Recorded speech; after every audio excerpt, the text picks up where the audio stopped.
Donc moi je suis Mehdi de Death Podcast et donc voilà, comme son nom l'indique, je fais des streams mais aussi beaucoup d'émissions avant ça et encore toujours de podcasts de culture contemporaine, ce qu'on appelle la pop culture. Et du coup, donc on parle autant de BD, comics, animé, musique, ce que vous voulez, cinéma, séries télé et en l'occurrence aujourd'hui de jeux vidéo. Et je ne suis pas tout seul comme vous pouvez voir à mes côtés, donc j'ai Polia Bunny que je vais laisser de nouveau dire bonjour au public.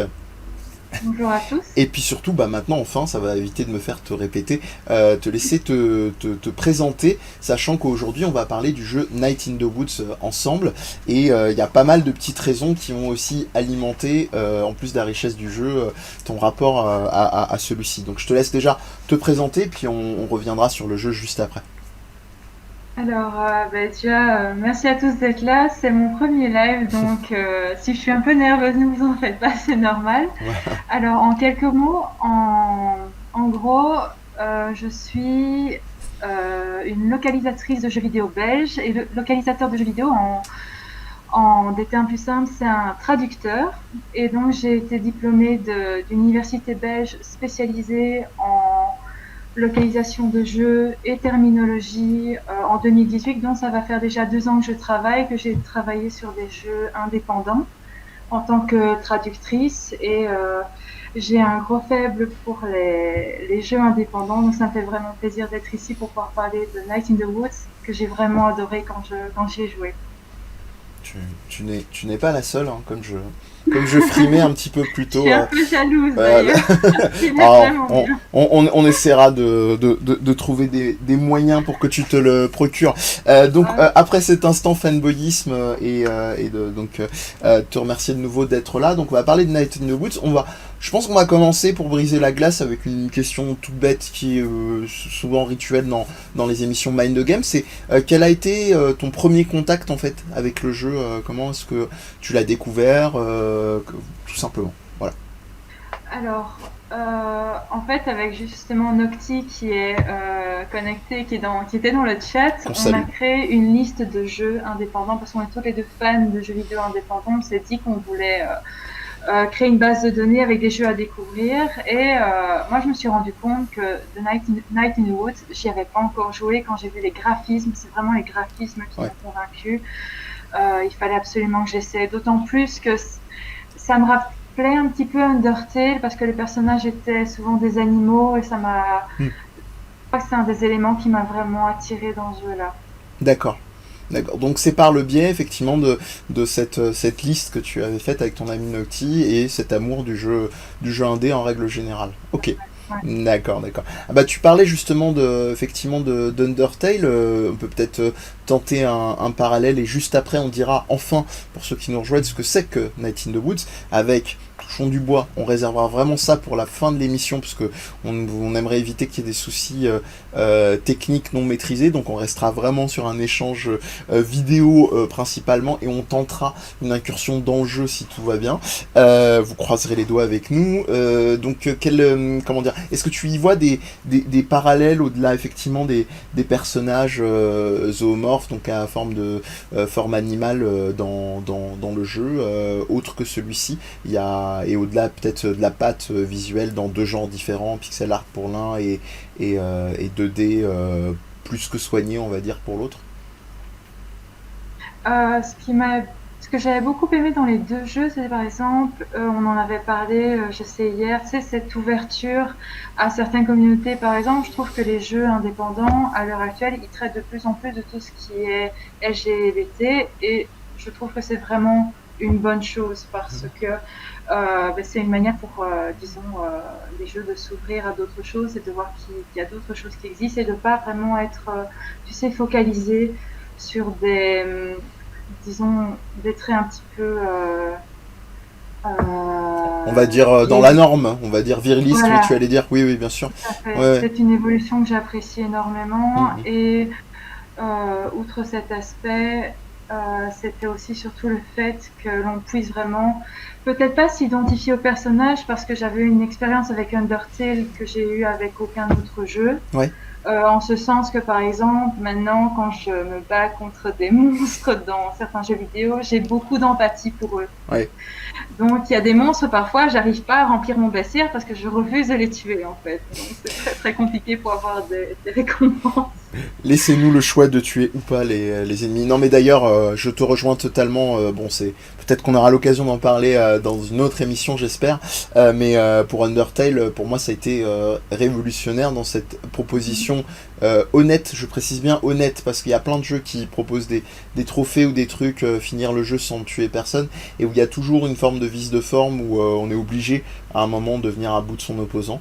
Et c'est vrai que Undertale s'y tient jusqu'au terme de l'expérience de jeu. Mais ce sera une autre histoire. Alors, je vais peut-être t'emboîter le pas sur aussi un autre point que tu as souligné, donc sur les enjeux, on va dire, sociales et les représentations encore parfois un peu minoritaires. Donc, tu parles effectivement du secteur LGBTQI. Il y a aussi peut-être, et c'est toute la subtilité de Night in the Woods, comme tu le soulignais, de recourir à des animaux qui permet, à l'instar d'un Pixar ou d'un film d'animation, de pouvoir parfois toucher à des sujets comme le racisme aussi, l'air de rien. Et je pense, je sais pas si tu me rejoins, mais que c'est vraiment la force de Night in the Woods comme Undertale, c'est de pas être entre guillemets spécialement forceur, ce qui évite un côté un peu moralisateur ou un peu trop pour des gens qui auraient peut-être une forme de rejet sur ces questionnements-là, de se sentir, on a l'impression de leur dire, voilà, c'est ça la vérité, il faut absolument respecter ceci. Enfin, les fameuses levées de boucliers de gens qui vont dire oui, vous êtes tous des social justice warriors, etc. Enfin, je pense que tu connais bien malheureusement ces logiques-là.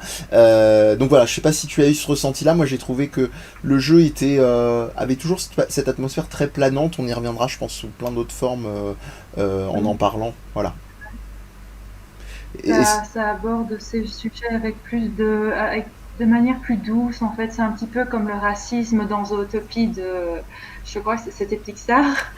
quel film? Euh, Disons que ce sont des questions, mais déjà, ça permet aux enfants disons, de réaliser que ça existe, mais plutôt avec la forme d'animaux. Et je crois que c'est vraiment une transition très douce vers des sujets importants. Hmm. Et des personnages tels que ceux dans Undertale ou dans Night in the Woods permettent justement de faire cette transition et peut-être de parfois, pour certaines personnes qui, comme tu dis, ont plus dur à accepter ces choses-là, de faire une transition plus Hmm. douce. Hmm. Ouais, Hmm. je trouve.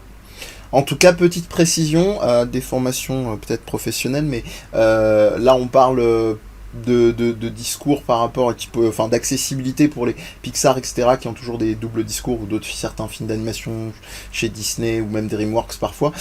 Dans les cas d'Undertale et Night in the Woods, s'il y a des parents qui voient cette émission-là, faites quand même attention. Moi je pense que c'est quand même des jeux, il faudrait aller plus pour des âges type 10-12 ans quand même, hein, parce que c'est 10-12 ans et accompagné, parce que c'est quand même des jeux qui vont avoir des thématiques assez fortes, ne serait-ce qu'émotionnellement. Donc je pense que c'est pas non plus des jeux, il faut se dire ah c'est tout choupi, donc on laisse son petit devant et il n'y a pas de problème.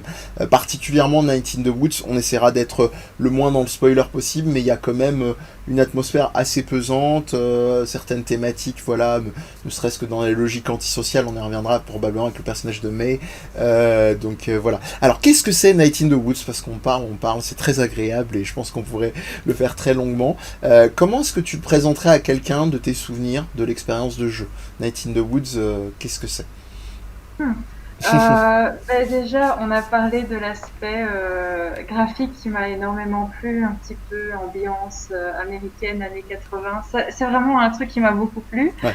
Le caractère un petit peu rebelle du personnage principal et je vais appeler ça la quête principale, avec un personnage dans la ville qui disparaît. Il faut mener une enquête avec les amis du protagoniste. C'est ça. Mais Ouais.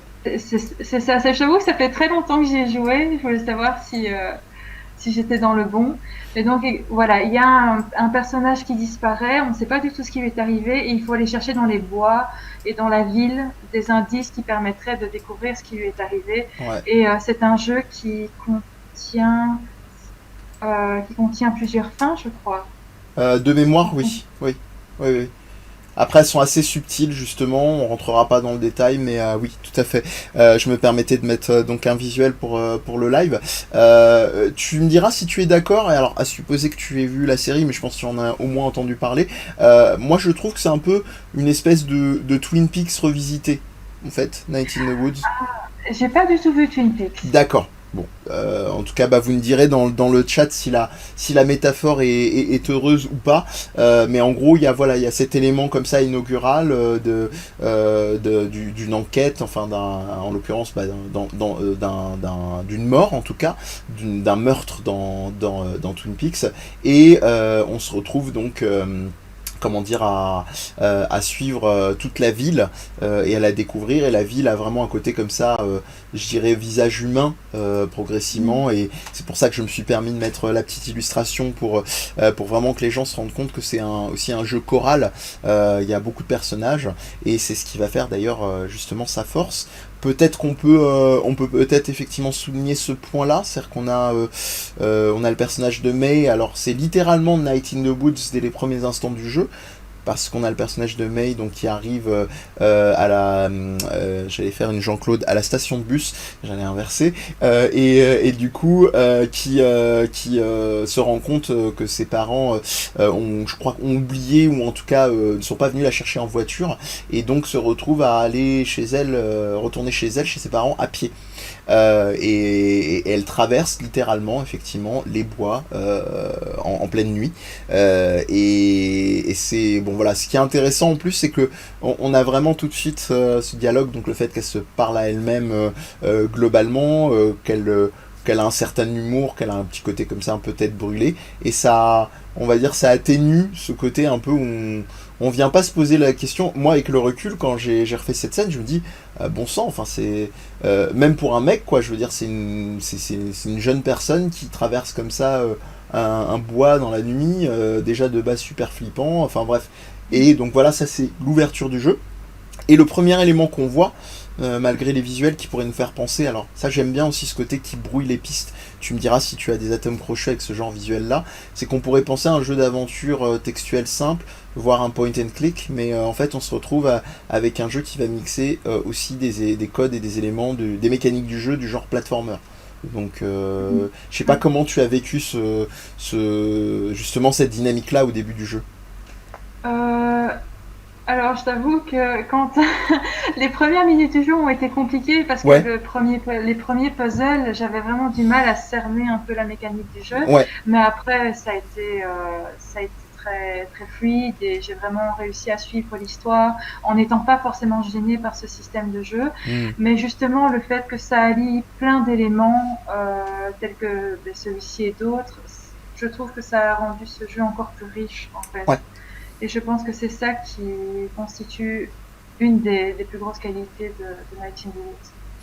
Oui, oui, très, très clairement. Et c'est intéressant que tu le soulignes, parce que je voulais avoir ton opinion, ta sensibilité par rapport justement en termes de game design. Et c'est vrai qu'au début, moi j'ai eu beaucoup de retours de gens, et même moi un petit peu le premier, où ne serait-ce qu'avec les perspectives, parce qu'on va Oui, tout probablement, à fait. C'est vrai, ouais. ouais, on va probablement Enfin, parler de visuel. Donc n'hésite pas à m'emboîter le pas là-dessus, hein, si tu as des remarques à faire.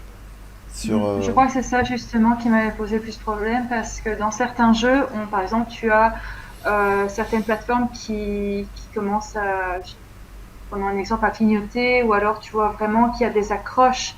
Et dans certains jeux, c'est pas du tout clair que tu oui, peux, imaginons, avoir un impact sur un mur en le cassant, comme c'est le cas dans les Zelda, imaginons, où tu vois des escaliers. Parfois, c'est pas très clair. Et c'est pour ça, je pense que les premières minutes de ce jeu-là sont difficiles. C'est que non seulement il y a des puzzles, mais en plus, tu n'arrives pas à distinguer les différentes plateformes. Donc ça, je pense que c'est vraiment les premières minutes d'adaptation qui sont les plus compliquées. Mais après, je dirais qu'on est tellement pris par cette ambiance ouais. angoissante, mais disons, qui est générée par la forêt, mais également par l'ambiance dans la ville qui suit la disparition du personnage, disons, de l'ami du personnage principal. Disons, ça contribue et on finit par oublier qu'il y a cette difficulté. En fait. Ouais. D'ailleurs, je trouve que c'est très, encore une fois, hein, je serais vraiment ravi d'avoir ton avis, mais c'est très osé, très risqué parce j'insiste beaucoup, mais vous verrez que cette scène d'exposition, elle a vraiment son importance à plein de niveaux. Bon, c'est bien parce qu'au niveau de la cohérence du titre, mais de faire ça de nuit et de familiariser le joueur avec justement ces perspectives-là dans un contexte visuel qui est déjà flou. Je trouve que c'est très osé parce que après on a un basculement où, comme vous l'a dit Polia, c'est-à-dire c'est la prise en main se fait de manière beaucoup plus fluide, et puis surtout vous êtes dans une ville de jour qui est vraiment extrêmement éclairée, lumineuse, malgré des lumières assez automnales, hein, parce qu'on est beaucoup dans des couleurs très automnales en fait, très orangées, très etc. Et là tout de suite on retrouve une forme d'euphorie, je trouve, dès les premiers instants avec le contraste de la nuit, pas simplement jour-nuit, mais dans l'exploration, parce qu'on a on a le spectre de la couleur qui arrive, on voit où on met les pieds. Même si on incarne un personnage qui est un chat qui est censé voir la nuit, nous on reste des pauvres êtres humains, donc niveau jouabilité c'est pas terrible. Donc voilà, je sais pas si là aussi, est-ce que tu l'as vécu comme ça, cette transition comme ça visuellement. C'est vrai qu'ils ont très bien joué entre les phases d'angoisse, qui sont quand même relativement nombreuses, parce qu'il suffit qu'on voit une ombre passer derrière les arbres, ou vraiment un peu comme dans certains jeux où on voit lorsque le personnage avance, parce que c'est toujours très linéaire, on ne sait pas aller, disons, c'est toujours vers l'arrière ou vers l'avant. On peut voir une silhouette qui s'échappe en fait de l'écran. Et ça, je trouve que c'est très angoissant, mais ils ont réussi à un peu établir un équilibre avec justement ces phases dont tu parles dans la ville, où je dirais pas que tu te sens en sécurité parce que tu n'oublies pas ce qui s'est passé pour l'autre personnage, mais malgré tout, tu baisses un peu ta garde et de nouveau après tu retombes dans une phase angoissante, et il joue très très bien avec les sentiments. Oui. C'était quelque chose. Je dirais que c'était pas toujours linéaire et toujours constant au niveau des émotions. Et c'est ça que j'ai adoré, je pense. Maintenant que tu en parles et maintenant que tu mets des mots dessus, c'est vrai que c'est quelque chose qui m'a beaucoup plu. Ouais. Et c'est parfait parce que tu nous amorces ces transitions de manière très très fluide. Juste avant ça, expliquer, donc on vous donne beaucoup d'informations pour ceux qui découvrent le jeu. Donc on incarne le personnage de Mei, qui est une très jeune adulte, on va dire. Elle a je crois la petite vingtaine, et qui revient effectivement dans sa ville d'enfance, après avoir tenté de monter, d'être tenté de monter dans la grande ville, et puis d'avoir tenté, je crois, si je me souviens bien, l'université, qu'elle semble... Alors, il y a beaucoup de demi-mots dans le jeu, hein, on vous rassure tout de suite, hein, on va vraiment être très allégé, voire totalement...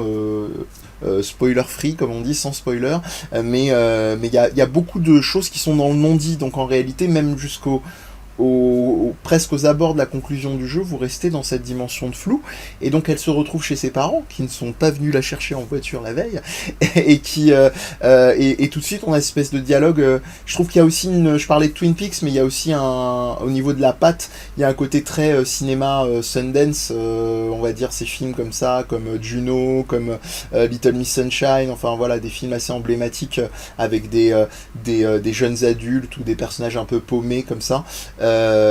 Et bref, tout ça pour dire, donc ça vous donne comme ça un peu les codes couleurs.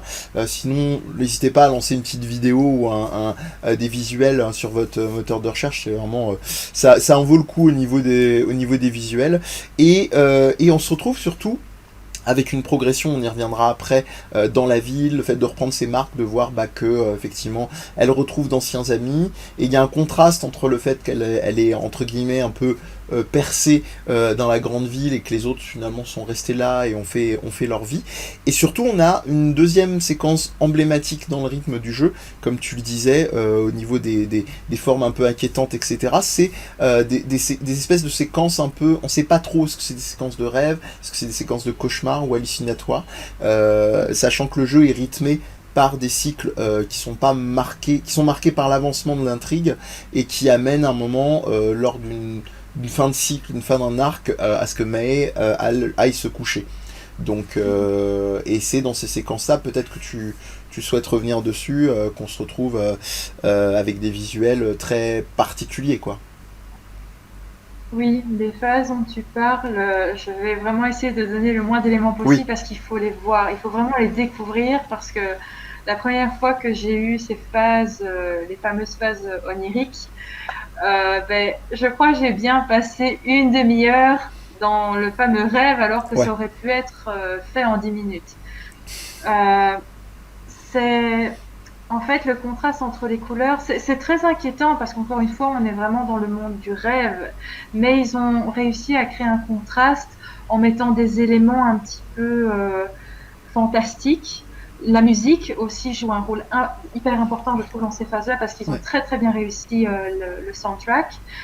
Et en fait, j'ose pas donner trop d'éléments parce que j'ai tellement peur de spoiler les gens sur ces phases-là qui sont absolument Ouais. extraordinaires que je ne sais pas trop quoi ajouter, mais il faut vraiment que vous découvriez ça vous-même. Mm. Je pense que c'était une de mes phases préférées du jeu. Et je pense que le premier rêve, c'est celui qui m'a le plus marqué. Oui, oui, bien sûr. Et du coup, alors, je vais être un petit peu comme ça, tu vois, les commentaires haineux iront sur moi. Je vais quand même m'y risquer un petit peu plus en expliquant qu'on a, alors vous en doutez bien, on vous explique qu'on sait pas trop où on est, qu'il y a un côté un peu comme ça d'inquiétante étrangeté. Il y a au début, on sait même pas trop si on s'est vraiment endormi ou quoi que ce soit. En plus, ça contraste parce qu'on se retrouve dans une exploration comme ça d'un lieu un peu sombre. On se dit, est-ce qu'elle est partie de nouveau errer peut-être dehors, faire une promenade comme dans l'ouverture du jeu, surtout la première fois. Bon, après, on comprend que c'est ritualisé. Et puis, on se retrouve avec une thématique très simple mais très efficace, c'est-à-dire l'alter ego, entre guillemets, c'est-à-dire pas simplement la conscience altérée quand on est dans le rêve, mais c'est-à-dire qu'est-ce qu'on peut faire dans le rêve, qu'est-ce qu'on peut assumer dans le rêve qu'on n'assume pas forcément quand on est réveillé. Et là-dessus, c'est toute cette dimension très trouble du personnage de May qui ressort et qui, malgré son côté, alors il faut le dire, hein, très big mouth, très très grande gueule, on mène pas large en fait, et progressivement il y a une inversion entre sa tendance à comme ça être très assuré, etc. Et une fois que le vernis un petit peu s'écorne, on se rend compte que c'est pas si simple que ça. Et c'est là, et je te redonnerai la parole, mais c'est là où vraiment je trouve que c'est magique dans le jeu, c'est que ce vernis qui s'effrite, il se fait jamais seul. C'est-à-dire qu'il y a toujours ce groupuscule, on va y arriver, hein, notamment ses amis d'enfance qui sont toujours là pour eux aussi un peu parler d'eux, un peu se confier à elle et inversement, et puis aussi lui pointer que elle est un petit peu trop peut-être renfermée. Donc voilà, je trouvais ça aussi, tu parlais au début des sujets qui sont abordés, c'est fait, c'est le premier point, j'en aurai d'autres, mais où je trouve que en termes de mise en scène et de game design, c'est très intelligent dans les séquences Ouais. narratives. Et ce qui est génial avec les phases oniriques, c'est que en fait, on peut terminer le niveau du rêve. Donc, je sais pas, je pense qu'il y en a 4 ou 5. Ça doit être ça, ouais. Mais à chaque fin de rêve, on a l'impression on reste un peu sur notre fin en ce sens qu'on sait pas trop à quoi ça va nous mener. C'est ça. Et plus les rêves avancent, plus on se pose des questions. Et moi, jusqu'à la fin du jeu, non seulement les phases diurnes ben, m'intriguaient parce qu'il y avait cette fameuse enquête, les adolescents essayaient de comprendre ce qui était arrivé à leur C'est ça. ami, mais en plus, il y a vraiment cette phase, cette partie du jeu qui se concentre vraiment sur le personnage principal. On dirait vraiment qu'il y a de l'introspection de sa part dans ces phases oniriques et c'est quelque chose, disons, c'est un aspect qui m'a beaucoup intriguée et il n'y a pas un moment dans le jeu où je me suis ennuyée parce que tout génère des questions, tout nous fait réfléchir et disons que les phases oniriques, il y a parfois encore des éléments, je me dis, est-ce que je suis sûre d'avoir bien compris le message, Oui. même à l'heure actuelle. Mmh.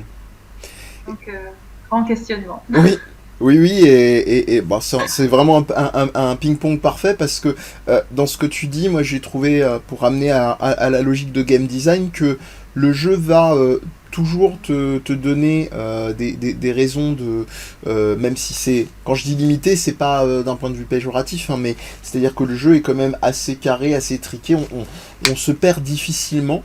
Il y a peut-être 2-3 séquences dans le jeu, on peut un peu comme ça, de pas savoir où aller ou à qui parler.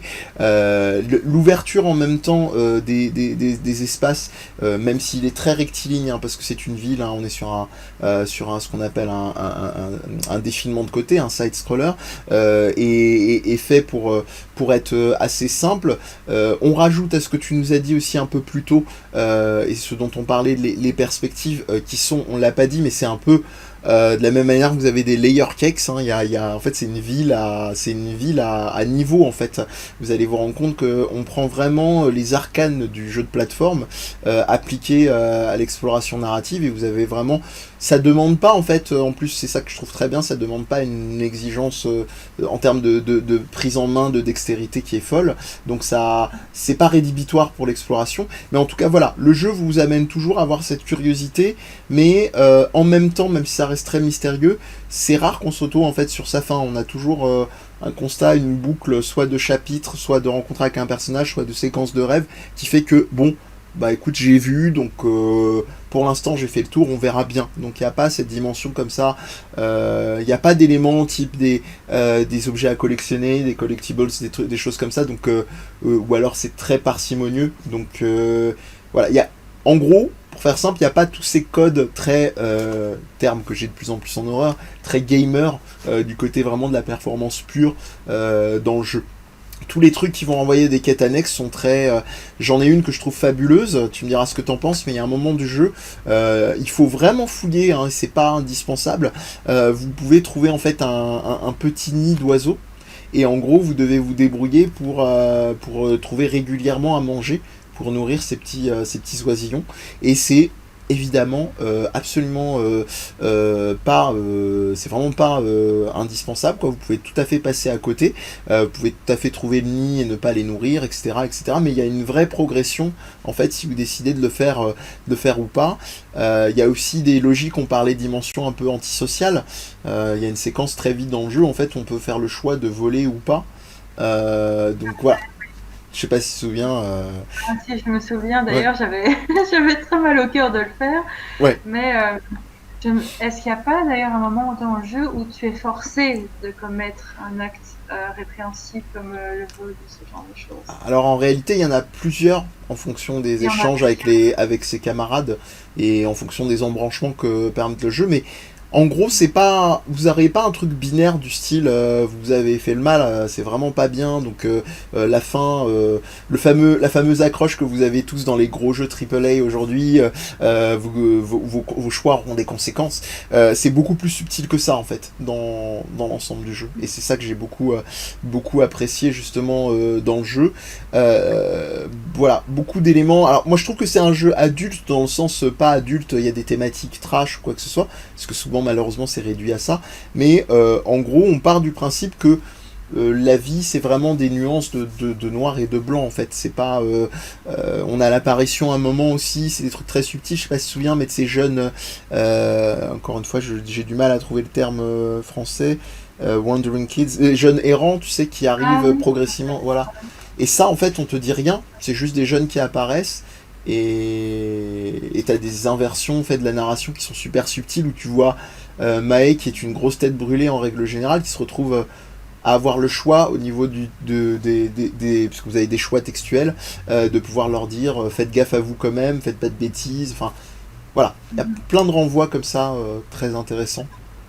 Et c'est vrai qu'au niveau du jeu, par exemple au début, comme bon, dans certains jeux, je dirais par exemple comme dans Skyrim, tu peux décider quel genre de personne tu vas être. C'est ça. Mais dans ce jeu-ci, on commence avec May, qui n'a pas sa main dans la poche, et en plus, elle tape sur tout ce qui bouge. Oui. Et moi, c'est Littéralement, un aspect qui, au début, m'avait un peu perturbée, en ce sens que je suis pas du tout comme ça, et incarner un personnage ainsi, je me suis dit, ok, j'ai pas envie d'être forcément ce type de personnage, mais plus l'histoire avance, plus on s'attache à elle, et on comprend peut-être mieux pourquoi est-ce qu'elle est comme ça. Et c'est justement ce côté humain au niveau de tous les personnages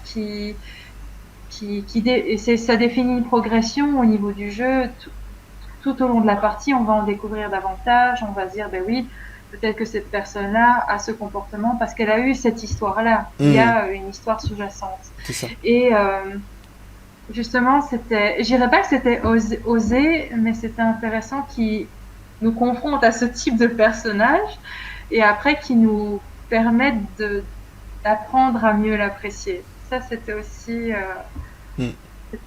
j'ai vraiment beaucoup aimé. C'est d'ailleurs maintenant, mais c'est un personnage que j'adore, alors qu'au début, j'étais Oui. très réticente.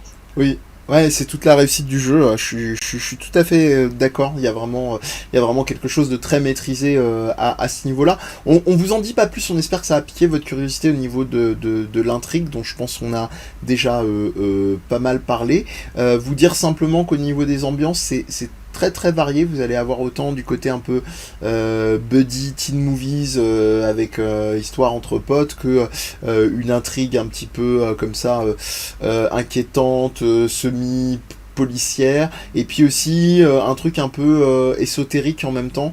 On vous en dit pas plus, Polia vous l'a dit avec les séquences de rêve, mais ça se développe beaucoup en fait progressivement dans le jeu, et on sait pas trop. Il y a toujours cette dimension de flou qui reste comme ça, et qui est, alors je vais faire un peu vraiment une métaphore un petit peu soit Captain Obvious ou Capillotracté. C'est en gros c'est un peu une métaphore aussi de ces jeunes, de ce groupe de copains qui sont à la fois comme ça dans une ville paumée qui les stimule pas beaucoup et qui en même temps aussi continuent de se chercher par rapport au compromis, parce qu'on a vraiment le personnage de May comme ça qui est parti à la grande ville, qui suscitait tous les fantasmes, etc. Puis qui finalement revient, et la façon dont elle est reçue, c'est très variable en fait. Il y a des gens qui vont lui dire mais pourquoi t'es revenu,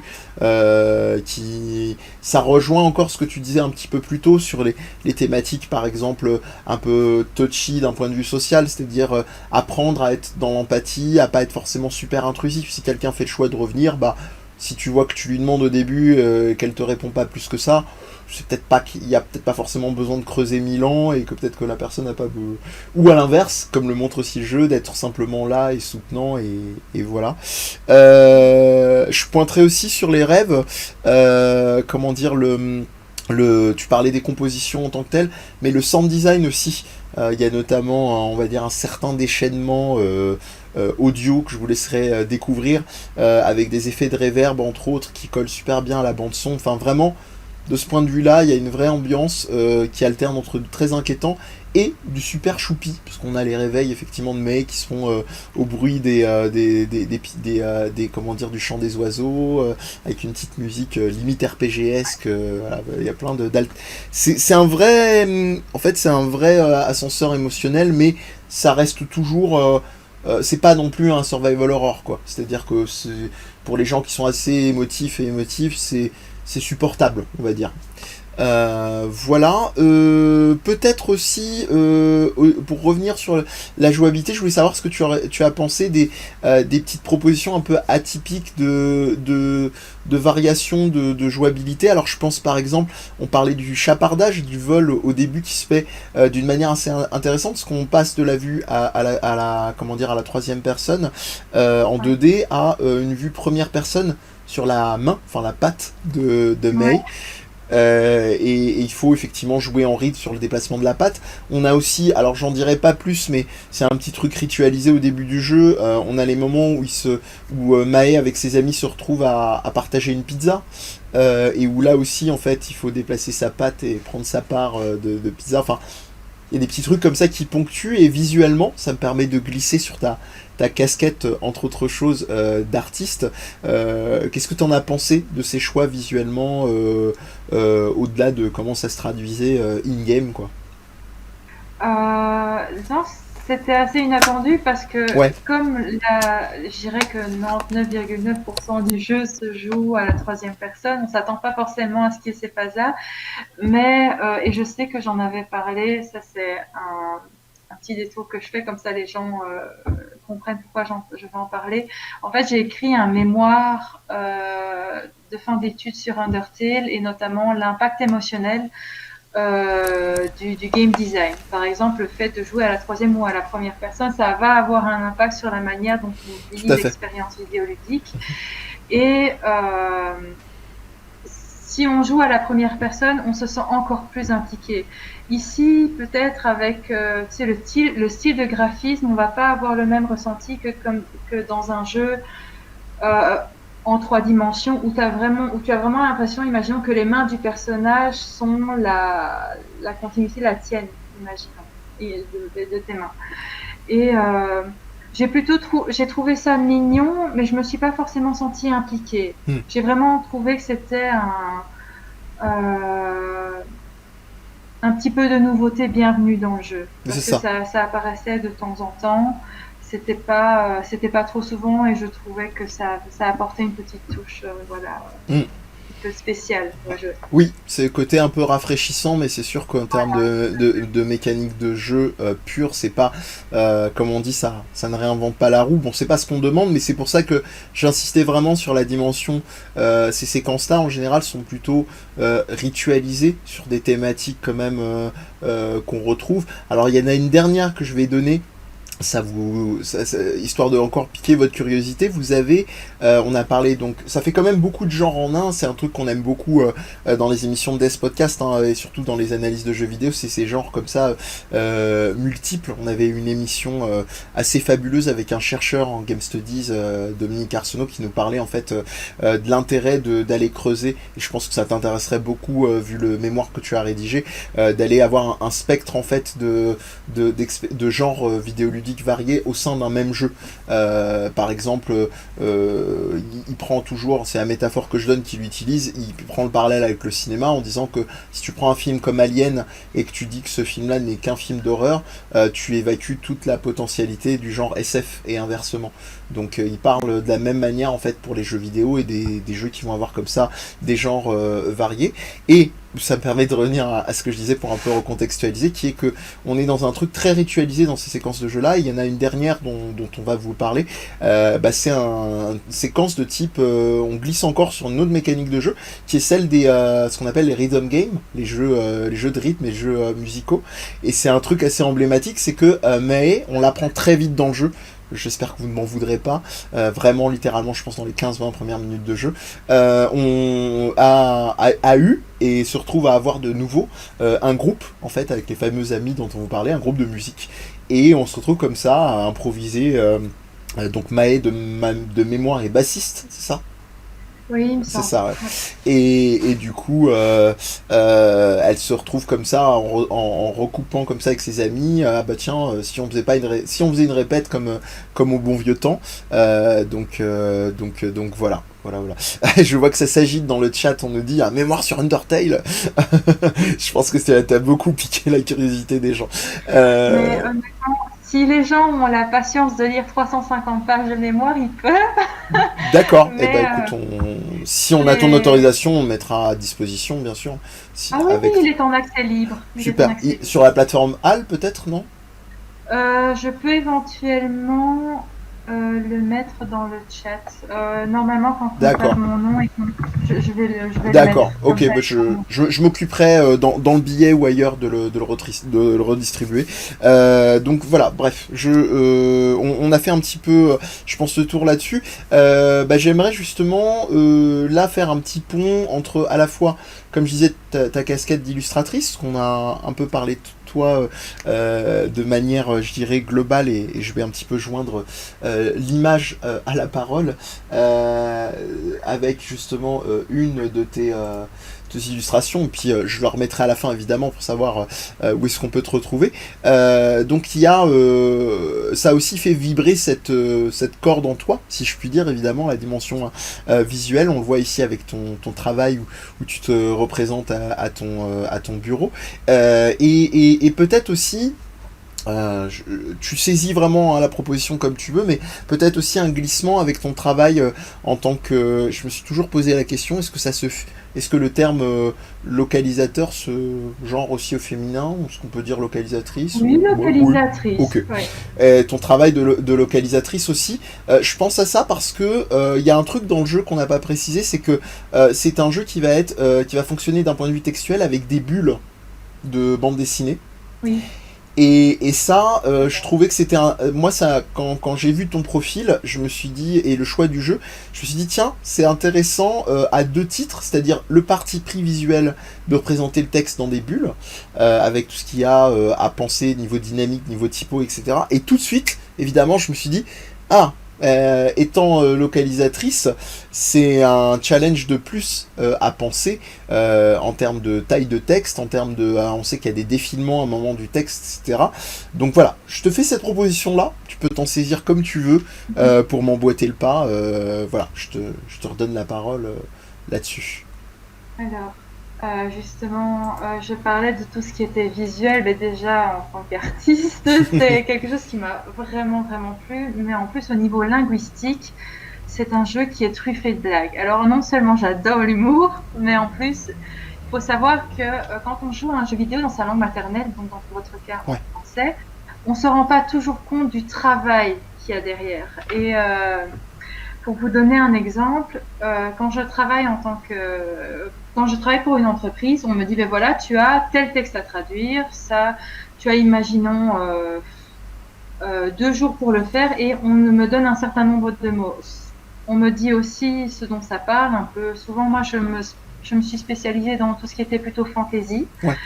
Et bon, j'ai déjà localisé d'autres types de jeux, notamment des applications pour mobile, etc. Mais la complexité d'un jeu comme Night in the Woods, c'est justement les jeux de mots, parce que non seulement l'équivalent n'existe pas toujours en français, donc il faut trouver quelque chose qui pourrait correspondre non seulement à l'espace dont on dispose dans le texte, mais aussi à la situation. En fait, le mémoire que je vous ai posté, c'est un mémoire de traduction, comme je suis traductrice à la base, et Undertale, ça m'a énormément... Disons que Night in the Woods m'a énormément rappelé Undertale, parce que j'ai vu exactement les mêmes difficultés dans les deux jeux. Quand j'ai dû traduire les blagues des deux squelettes dans Undertale, j'ai arpenté le net pendant 2 ans, parce que ça m'a pris 2 ans pour l'écrire, à la recherche de blagues sur les squelettes, donc des sites d'Halloween, etc. J'ai tout fait. Mais quand on se retrouve face à des jeux comme Night in the Woods avec des jeux de mots, il faut être capable de vraiment de manier le français presque à la perfection. Oui. Je dirais, il faut non seulement connaître la langue d'origine du jeu, donc ici l'anglais, mais c'est encore plus important de connaître sa langue maternelle, et ça c'est quelque chose que les gens qui essayent de faire de la localisation, parfois même à titre de débutant, oublient. On retrouve parfois des traductions de fans, et je crache pas du tout sur la traduction de fans. Non, bien sûr, mais c'est des niveaux différents. C'est des niveaux différents parce que en fait, j'étais à l'Université catholique de Louvain, c'est juste en dessous de Bruxelles, pour ceux qui ne sont pas belges. Ouais.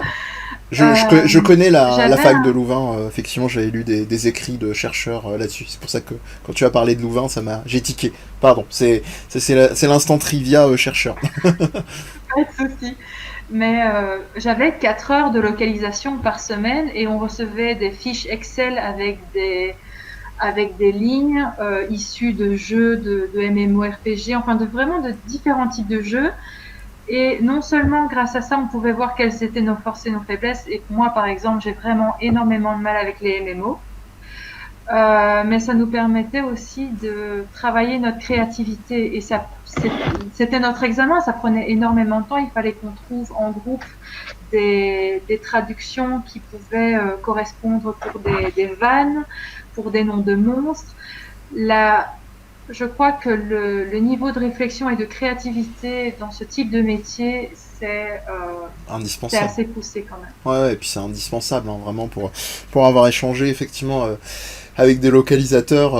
J'ai eu la chance d'avoir une interview en fait d'un localisateur qui est assez connu, qui s'appelle Jeremy Blaustein, qui a travaillé sur beaucoup de localisations, la série des Metal Gear, la série des Silent Hill, la Suikoden 2, etc. Et on avait débattu pendant l'émission de son usage, des points de suspension dans le jeu, et qui était un peu une marque fabrique, et c'était intéressant à 2 titres, parce que à la fois ça permet de réinstaurer une forme d'espace, une forme, comme son nom l'indique, la langue française est bien faite, de suspension, mais aussi d'autres effets de style. Je resterai très très vague, mais pour ceux qui voudraient faire Suikoden 2, et vous faire une petite auto-promo, vous dire qu'il existe une émission toutes les semaines qui s'appelle le Suikocast, voilà, n'hésitez pas à venir, on découvre le jeu, et dans Suikoden 2 on a un personnage en fait qui à un moment devient muet, et effectivement, on se retrouve à tout un travail de cette transition, du fait de pouvoir parler, puis de devenir muet, et comment ça se joue effectivement au niveau de comment tu transcris ça par du simple texte. Enfin voilà, mais je te rejoins totalement sur tout ce que tu as dit. Et puis surtout, tu parlais beaucoup de l'adaptation des traits d'humour, et c'est toute la différence. Je pense que ceux qui écoutent sont un peu familiers, mais je le refais le rappel quand même. La localisation se distingue vraiment, comme le dit Polia depuis tout à l'heure, de la traduction, qui est une traduction pure, entre guillemets, qui peut être très très fine, on peut avoir beaucoup d'intentions dedans, mais la localisation, c'est vraiment adapté à la culture et au public concerné, auquel vous allez adresser l'œuvre. Et tout ça pour dire que il y a aussi ce qu'on appelle le slang, donc qui vient se rajouter aussi à l'humour, hein, donc ça va être l'argot, donc ça va être tous ces petits trucs comme ça. Je pense au personnage, son nom m'échappe, je suis désolé, mais au personnage de Renard ou Fennec, qui est l'ami de May, qui en utilise je crois pas mal, qui est très marrant, qui a souvent ces petites agitations des bras comme ça quand il parle. Donc voilà. En tout cas, je sais pas si tu avais d'autres éléments à ajouter, n'hésite surtout pas sur ces points-là, mais en tout cas c'est fascinant. Disons que oui, par exemple le slang, il faut, si vous êtes comme moi, quelqu'un qui vraiment qui pèse sous ses mots, etc., qui fait vraiment très attention à ce qu'elle dit, ça va être le genre de contenu qui va me poser problème. Parce que, par exemple, pour ce renard, et ça c'est une des difficultés de la localisation, c'est qu'il faut non seulement donner l'impression aux joueurs que le contenu a été créé à la base dans sa langue maternelle, donc non seulement il ne faut pas faire de fautes, mais aussi, il faut vraiment être très naturel dans la manière dont on traduit. Il y a énormément de composantes qui rendent ce métier très difficile, que ce soit le respect du nombre de caractères, parce que notamment dans les tests des sociétés de localisation, il y a, voilà, tu vas me traduire cette ligne, imaginons en japonais il y a 10 caractères et en français tu as droit à 30 maximum, parce que la bulle permet à 30 caractères d'être insérés. Mais donc, et ça, c'est ce dont je te parlais hier, c'est ce qu'on appelle le coefficient de foisonnement, c'est le fait que des langues soient plus courtes que d'autres. Oui. Si on prend, imaginons, c'est toujours l'exemple que je prends, si vous écrivez le mot sakura en japonais, c'est un symbole. Si on doit écrire fleur de cerisier, etc., ou cerisier, ben, ça prend énormément de place. Donc, il faut vraiment élaborer des stratégies, c'est très compliqué. Et voilà, ce que je voulais dire au niveau du renard, c'est qu'il faut rester fidèle au personnage. Si il commence à lancer des insultes que j'utiliserai même pas avec mes meilleurs amis, on ne peut pas dire oh ça perlipopette, qu'est-ce qui se passe ici. Il faut quand même respecter l'âme du personnage. C'est ça. Et c'est hyper intéressant. Et disons que c'est vraiment un métier que très peu de personnes connaissent, parce que quand on pense à la traduction, on pense à tout ce qui est international, un petit peu terre à terre. Et moi, j'ai vraiment découvert la localisation par hasard. Et je pensais vraiment que j'allais devoir passer toute ma carrière dans un bureau à traduire des textes juridiques. Mais non. Il y a ce type de traduction, donc la localisation qui existe, mais c'est très très compliqué parce qu'il y a énormément de choses qui influent sur non seulement le texte, mais également la cohérence peut-être. La cohérence, tout à fait. Dans Undertale, tu te souviens, il y avait aussi des cadres qui parfois ne contenaient pas la tête du personnage, qui, lorsqu'on la met, diminue le nombre de caractères que l'on peut insérer. Oui. Parfois, on a juste des descriptions d'objets qui nous permettent d'avoir un petit peu plus de liberté à ce niveau-là. Mais donc voilà, ce sont tous des paramètres qui vont vraiment avoir un impact sur notre manière de travailler. Et quand on ne dispose pas de suffisamment de temps que pour correctement faire notre travail, il y a parfois des gens qui disent cette traduction, moi je la veux pour hier. Malheureusement, ça arrive. C'est nerveux, pardon. Et voilà. Disons qu'on n'a pas forcément le temps de traduire ces jeux de mots et ces nuances comme on le voudrait. Comme je le rappelle assez souvent, ça permet aussi à la fois aux joueurs, mais aussi aux gens de l'industrie, soyons fous, hein, ça peut marcher comme ça, de conscientiser le travail de localisateur et de localisatrice, c'est souvent vraiment 30e roue du carrosse avec les compositeurs sound designers, dans le sens où on leur demande des délais parfois totalement aberrants, et en plus on leur donne parfois très peu de feedback et d'éléments sous prétexte notamment de NDA, donc de clauses de non-divulgation, etc.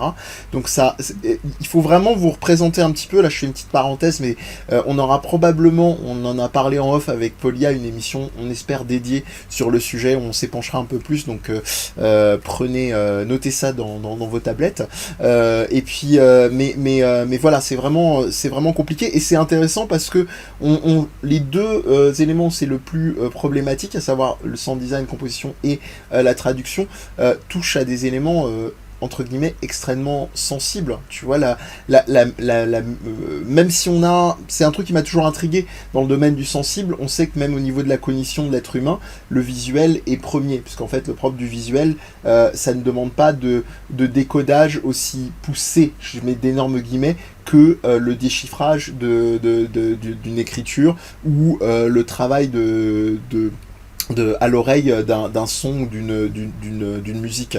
Et c'est marrant de se dire que ces deux domaines-là, qui vont demander justement plus de travail, sont plus négligés, je dirais, que l'image. Enfin bon, après c'est toujours une question d'équilibrage, mais c'est toujours quelque chose qui m'a un peu fasciné. Enfin bref, voilà. On travaille un peu dans l'ombre, en fait. Oui, complètement. Et disons, pour te dire, même en tant que traductrice, quand j'ai commencé, je savais même pas que ça existait. Parce on avait un cours à Bruxelles où la prof nous a dit, ah ben voilà, si vous voulez, il y a non seulement la traduction juridique, bon, moi, et après elle nous a dit, mais il y a aussi le sous-titrage qui est très chouette, et la localisation. Et c'est très obscur, hein, localisation. Tu te dis, mais qu'est-ce que c'est que ce truc? Et puis quand tu découvres tout ce que ça implique, donc l'adaptation non seulement du contenu textuel dans tout ce qui est programme, donc vraiment lié à l'informatique, mais également aux jeux vidéo, et que tu aimes l'aspect créatif et l'aspect, disons, un peu fantaisie des jeux, c'est le paradis pour quelqu'un qui aime les jeux de mots. Bien sûr. Sincèrement, oui, j'étais contente de l'avoir découvert, mais on n'en parle pas assez, et il y a très peu de gens qui savent que ça existe, malheureusement. Et puis d'autre part, c'est justement aussi l'intérêt de ces émissions-là, espérons, hein, c'est comme ça qu'on modifie enfin qu'on fait penser les gens et qu'on change les mentalités. Et surtout, comme tu le dis très bien, il peut y avoir une vraie, enfin il y a déjà en réalité, mais il peut y avoir encore plus de moyens pour une vraie créativité du côté de la localisation. Je terminerai sur un dernier exemple, hein, pour pas qu'on crame toutes nos cartouches pour une émission à venir. Tu parlais d'Undertale, c'est parfait, parce que je sais pas si tu connais la société qui s'est occupée de localiser le jeu en japonais, qui est la société 84, qui est gérée par John Ricciardi et Minamoto, j'ai oublié son prénom, mais c'est pas grave, qui est donc la PDG de cette boîte-là, et il y a notamment un passage d'Undertale, c'est très intéressant, qui a une ambiance un peu japonisante, justement, avec une espèce d'échoppe, je crois que c'est avec Sens d'ailleurs, qui à un moment se pop régulièrement, une espèce d'échoppe qui ressemble un peu à des échoppes japonaises qu'on peut avoir quand on vend comme ça les nouilles sautées, ou pendant les fêtes, bref. Et il y a un passage où il y a une espèce de poème qui, je pense, initialement, dans l'intention de Toby Fox, donc le créateur d'Undertale, était d'inspiration japonaise, et un peu d'inspiration haïku, et ils en ont fait en fait une espèce de visuel au niveau du texte qui était très inspiré de l'iconographie, du visuel de l'haïku, voire de ce qu'on appelle l'ukiyo-e, le domaine des estampes. Et c'est vrai que là, il y a un supplément d'âme qui est vraiment génial dans ce genre d'exemple-là, quoi. Enfin bon, il y en a plein, je pense que tu auras plein d'exemples à nous donner. Je reviens sur l'animation, je bougeais volontairement les bras comme notre ami Renard, donc il faut que je retrouve le nom pendant que tu me diras ce que tu en penses. Je trouve que ça a vraiment alors évidemment on est dans un jeu, donc la dimension d'animation elle est quand même importante, pour pas dire capitale dans certains cas, mais c'est surtout, les personnages ont vraiment une identité, je trouve, qui passe par leur animation, et c'est assez rare dans les jeux, je trouve, en dehors des jeux japonais, où parfois je trouve une vraie identité comme ça de par l'animation des personnages. C'est assez rare en fait des jeux qui ont un soin pareil. Le premier qui me saute à l'esprit, même s'il est dans un truc encore plus magique et excentrique comme univers, c'est un jeu comme Okami par exemple. On a vraiment des créatures magiques, mais qui en même temps, elles aussi d'ailleurs sont pour certaines des animaux, le fameux personnage de Amaterasu qui est cette louve qui incarne une divinité, et qui en même temps est une divinité qui a pas l'air super digne, puisque pour ceux qui connaissent ce jeu, hein, c'est très drôle, on a un contraste entre cette louve majestueuse qui utilise de la magie, etc. Et dès qu'on a des séquences de dialogue, elle est très débonnaire, très distante, en train de faire autre chose. Voilà, il y a un vrai soin comme ça qui et voilà, savoir ce que tu avais pensé du travail de l'animation dans Night in the Woods de manière globale. Et, autant que je trouve le nom de notre ami Renard. Pas de problème. Mais en quelques mots, je dirais que si je pars de mon point de vue de dessinatrice, en fait, ça m'a bluffé. Parce que généralement, par exemple, ici, on est dans un jeu en 2D. Et c'est très difficile de montrer les émotions de manière aussi complexe que dans un jeu comme Detroit Become Human Ouais. ou imaginons Beyond Two Souls, qui sont deux jeux qui m'ont énormément marqué. C'est très difficile et je trouve ça d'autant plus fantastique qu'ils aient réussi à, disons, à donner des caractéristiques, à donner une personnalité à leur personnage. Ouais. Vraiment parce que, disons que on aurait pu croire au début, imaginons que l'esthétique graphique ne s'y prêtait pas et ils ont très bien fait ça. Tout comme, enfin, je trouve que c'est récurrent dans les jeux indépendants. Ils ont ce truc, je vais appeler ça ce truc, pour jongler entre l'absence d'expression et une personnalité très riche au niveau de leur personnage. Voilà, on parlait d'Undertale tantôt, c'est vraiment l'exemple typique. Tu vois pas du tout l'expression des personnages, sauf peut-être en combat. Et je sais pas comment est-ce qu'ils ont fait, mais en tout cas, effectivement, maintenant que tu en parles, c'est un des points qui m'avait également, j'irais pas marqué, mais qui m'avait vraiment surprise et vraiment agréablement étonnée dans ce jeu-là. Oui. Ouais. Ouais, je pense vraiment. Alors là, je vous parlais de ce personnage volontairement parce qu'il est excentrique, que ça se voit très vite, mais je pense aussi à des détails extrêmement subtils, comme le fait que Mae, dans son animation, même en mode statique, en fait, elle a par à coup, elle a une de ses oreilles qui tique comme ça, comme effectivement peuvent le faire des chats. On a à l'inverse un de ses amis, je suis vraiment ennuyé parce que j'arrive pas à retrouver le nom des personnages, mais c'est pas grave, qui lui est très stoïque. C'est son ami à lunettes. Il faut absolument que j'arrive à retrouver les noms parce que les fans vont nous en vouloir, mais je vous avoue que la fatigue faisant, j'ai pas été assez prévoyant, je le confesse. Ah si, je pense avoir trouvé. Je pense les avoir trouvés.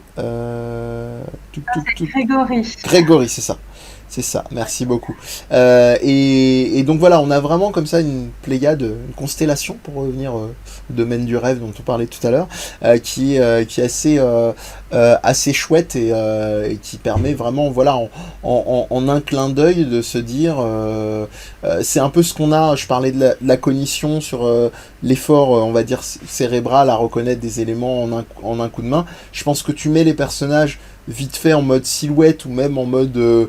je dirais simplement colorimétrique, tu peux les repérer en un clin d'œil, quoi. Tu vois, c'est un test qu'on fait dans le domaine de la psychologie cognitive, de prendre par exemple un personnage emblématique connu et d'expliquer aux gens, bah voilà, je vous en fais un modèle en mode bâton avec quelques couleurs, vous êtes capable de le repérer parce que ce personnage-là a tellement de petits attraits subtils, soit dans sa colorimétrie, dans son animation, qu'en fait, bah voilà, en un coup d'œil, ça devient reconnaissable. Je pense que ça peut être tout à fait faisable avec l'ensemble du casting, des personnages de Night in the Woods. Voilà, je ferme la parenthèse. Et apparemment, tu as fait vibrer la corde de T-Pixel sur Detroit en le mentionnant il y a quelques instants. Moi, je trouve, alors, je précise pour les fans, hein, laissez-moi finir la phrase jusqu'à son terme.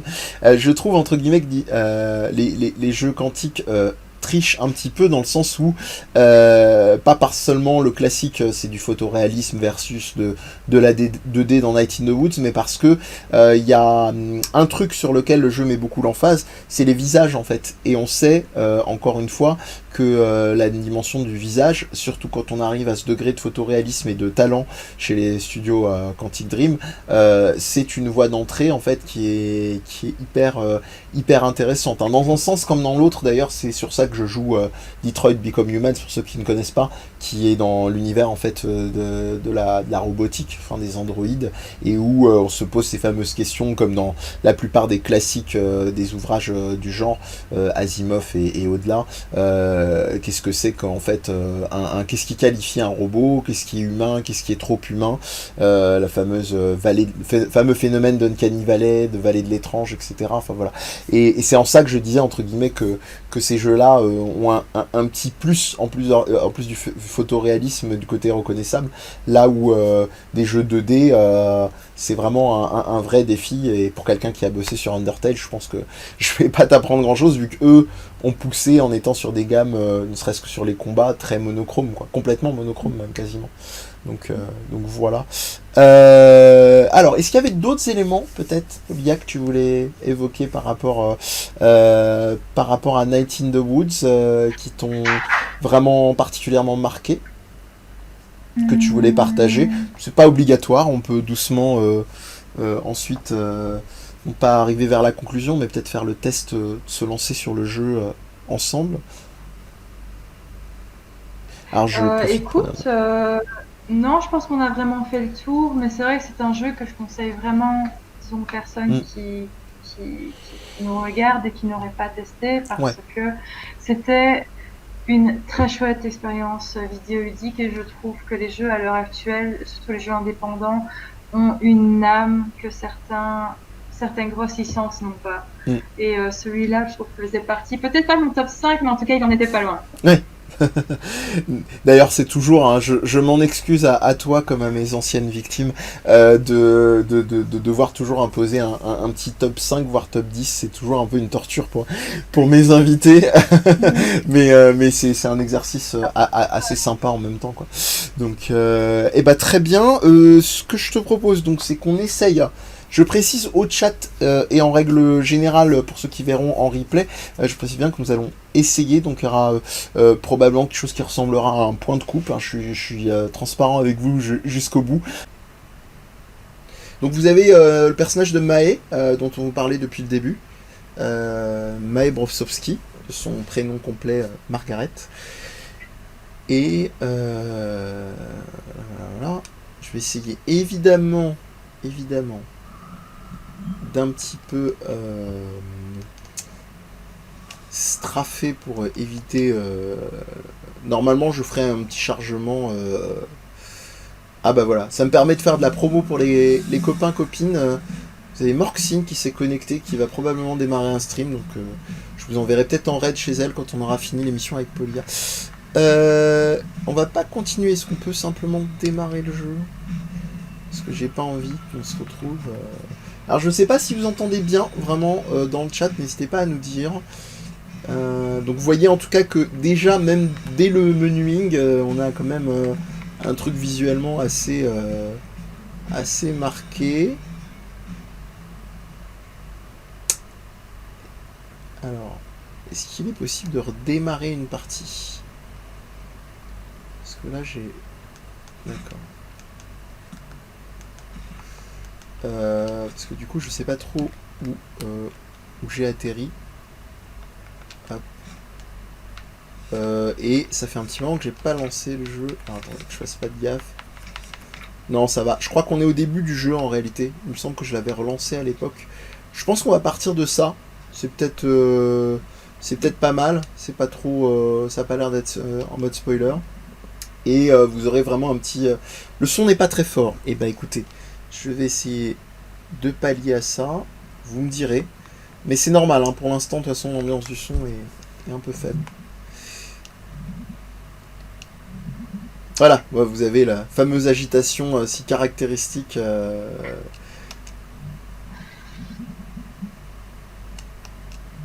Bon, je m'appesantis volontairement pas sur les textes, hein, mais sauf si à des moments on a des trucs pour un peu illustrer ce que nous a dit Polia au niveau de l'adaptation. Si tu vois des choses, n'hésite surtout pas à intervenir, hein, évidemment, parce que comme je n'ai...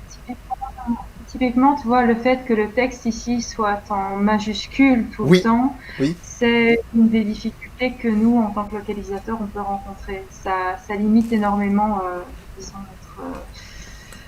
nos possibilités, en fait. Tu peux, concrètement, tu peux nous dire, c'est en termes de place, quoi. C'est aussi bête que ça. Oui, en termes de place, c'est déjà la police de caractère, ça influence, mais également le fait que ce soit en minuscule ou en majuscule, pardon, ça va avoir une influence. Et ici, vous pouvez voir que dans la version anglo-saxonne, I have Eurobass, c'est toujours en anglais, les points d'exclamation, les points de suspension, etc. ne seront jamais séparés de la phrase par un espace, alors que c'est le cas en français. Et qui dit espace dit petit espace en moins pour mettre du texte. Et donc, ça aussi, c'est encore une fois un de nos plus gros défis en tant D'accord. que lecteur. Très bien. Vous aurez peut-être remarqué en même temps que cette chouette explication de Polia, les petits mouvements d'oreille de Mae dont on vous parlait. Et donc là, effectivement, c'est le début, c'est la séquence dont je vous parlais. Je pense que j'avais dû redémarrer, qu'on a le personnage de Bee qui vient de nous rejoindre. Et on sent, hein, voilà, je vous parlais de des points de suspension, etc. On sent qu'il y a des trucs qui peuvent passer avec des éléments très... Voilà, là, à ce moment-là de l'expérience, en fait, Polia s'est arraché à peu près tous les cheveux qui lui restaient, vu qu'on est passé de 3 points d'exclamation à 4. Ça, je pense que du moment que tu gardes un peu l'esprit de la phrase, tu peux quand même adapter un petit peu, parce que ce sera jamais totalement identique, parce qu'il y a tellement de contraintes à respecter que tu vas devoir à un moment sacrifier quelque chose. Et je dirais que généralement on doit supprimer ce qui est le moins important, soit les informations un petit peu accessoires dans la phrase, soit alors tout ce qui est ponctuation, les points d'exclamation excédentaires, ce genre de choses. Très bien. Ce n'est pas une batterie, c'est un ordinateur. Donc voilà, bon, ça parle beaucoup technique niveau ordinateur. On est vraiment un petit peu... J'avance volontairement, hein, pour... Voilà. Et donc voilà, on peut effectivement ces fameuses séquences dont je vous parlais de jeu en mode vraiment jeu de rythme. Hein. Et c'est très rigolo, quoi. Ça donne vraiment, je trouve, une couleur de plus à l'ambiance. Et c'est vrai qu'on parlait des vues à la première personne. J'avais oublié le découpage en fait au niveau des... Ah oui, des séquences. C'est ça. Ouais. Donc pour info, vous avez non seulement...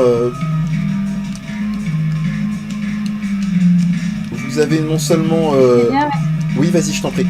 Voilà, j'ai volontairement raté pour que vous puissiez voir un peu. Ce qui est bien que ces phases-là, c'est que je pense qu'il y a plusieurs niveaux de difficulté, donc on peut dans tous les cas revenir à un moment. Et arrête-moi si je me trompe, parce que c'est vrai qu'à ce niveau-là, j'ai pas beaucoup souvenir, mais je pense que tu peux